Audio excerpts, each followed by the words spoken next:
நான் என்ன சொல்றேன்னா ஒரு ஜீவோ போடுங்க, ஸ்கூல்ல வந்து ஸ்போர்ட்ஸ் கம்பல்சரி பண்ணி, இந்த ஸ்கூல் என்ன சிஸ்டம் பண்றீங்க, 8 to 2 o'clock பண்றீங்க, அந்த 2 to 4 என்ன 2 to 6 என்ன பண்றாங்க குழந்தைங்க? You are wasting time of the kids. நீ ஞானி சொன்ன மாதிரி ஸ்விம்மிங்கோ இல்ல அத்லெட்டிக்ஸோ, நாங்களாம் வந்து 8 கேம் ஆடணும் ஸ்கூல்ல, காலேஜ்ல 4 கேம் ஆடணும். எப்படி ஆடினா because I am fond of sports. காலேஜ்ல இருந்தது, ஸ்கூல்ல இருந்தது. நான் என்ன கேட்கிறேன் சார், இல்ல இந்த விளையாட்டு வீரர்களை தேர்ந்தெடுக்கிறதுல பிரச்சனை இருக்கான்னு கேட்கிறாங்க. தனியான வீரர்களை தேர்ந்தெடுக்கிறது 17 இயர்ஸ்ல வந்து ஒரு பையன் 1000 ஓடான்னு கண்டுபிடிங்க. 17 இயர்ஸ்ல ஏசியன் மெடல் ஆயிடுறான். அவனே வந்து டேக்ஸ் ஹிம்செல்ஃப். நம்ம இந்தியாவில் பாத்தீங்கன்னா எல்லாருமே 18 இயர்ஸ் ஆன பிறகு தான் ஒரு ஸ்டேட் வின் பண்ணுவாங்க, இல்ல 9 நேஷனல், அப்பதான் இந்தியன் கேம்பே போவாங்க.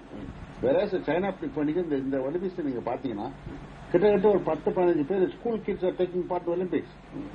நீங்க எந்த நாட்டில் இருக்கான்னு சொல்லுங்க. ஏன் ஸ்கூல் கிட்ஸ் எல்லாம் பண்ணக்கூடாதா? இந்தியாவில் ஸ்கூல்ஸ் டேலண்ட் இருக்கு. நம்ம வந்து அதை பிளான் ஸ்கூல்ல கண்டிப்பா வளர்க்கணும். ஸ்கூல்ல எல்லாம் வந்து கண்டிப்பா ஸ்போர்ட்ஸ் அது வந்து எப்படி செலக்ஷன் பண்ணுவாங்க? நீங்க செலக்ஷன் பண்றதுக்கு வாய்ப்பை கொடுக்க மாட்டீங்களா? திருமோகன் நீங்க சொல்லுங்க. இப்போ கடந்த வாரமே ஒரு